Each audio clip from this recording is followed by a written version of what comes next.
so she is going to, she looks around the castle, and there is no entrance to be seen, so it has to be from the air, and it's like 50 feet in the air. It's too big to do anything. And she has gotten this magic ring that will allow her to not be affected by magic spells, so she can see things as they truly are. Okay.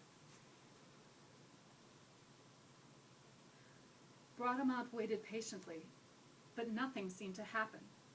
She counted to 10 and blew her horn again. By the third blast, shadowy forms gathered within the castle around the windows. Movement on the rooftop caught her eye. She raised her shield and drew her sword as a winged beast took to the sky. She marveled at the fantastic beast flying through the air, bearing the wizard Atala. Bradamante had assumed from the stories told at the inn that Atala rode on the back of a flying horse, similar to Pegasus. She never dreamt it would be a creature with the head, wings, and forelegs of an eagle atop the body of a horse. The animal was yellow, but its beaks, talon, and wings bore a visage of pure gold. Bradamante raised her sword high into the air, its blade reflecting a beam of sunlight. Atala winced and turned his head, having been temporarily blinded. Clutching her shield with her left hand, she said a silent prayer. As the wizard drew closer, she realized his left hand clutched a shield covered by a red silken drape, while his hand held no weapons, but instead an open book. She knew that only the magic ring she wore afforded her to see things as they truly were. As Atala swooped downward, he threw a spear at her. Bradamante urged her horse to jump sideways, avoiding the projectile. The wizard threw spear after spear, and she repeatedly dodged the attacks. The spent weapons stood upright in the ground, and a pattern quickly emerged. He was surrounding her in a cage of spears. She leaned downward, yanked one from the ground, and hurled it to the air, narrowly missing him. "Coward!" she yelled. "Come fight me on a horse! My steed is bound to this earth, while yours takes to the sky. That is an unfair match. Only cowards who know they cannot win in a fair fight resort to such deplorable tactics." Atala's face grew red. "Are you going to stay aloft? Or are you going to fight me on equal terms?" shouted Bradamante.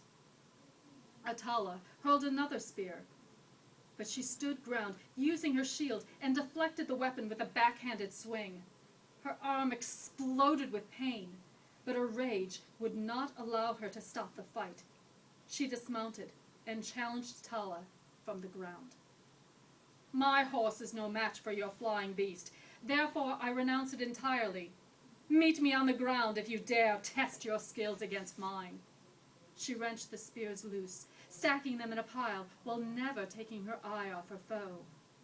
The wizard tucked his magic book under his hauberk and unsheathed his sword.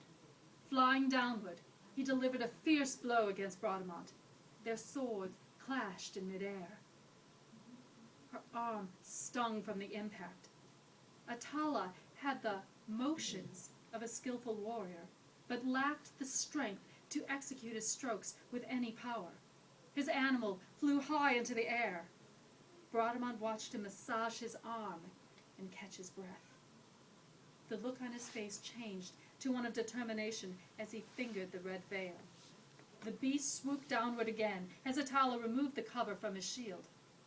Bradamante fell to the ground and feigned unconsciousness when she saw the light reflected off the mirror-like shield.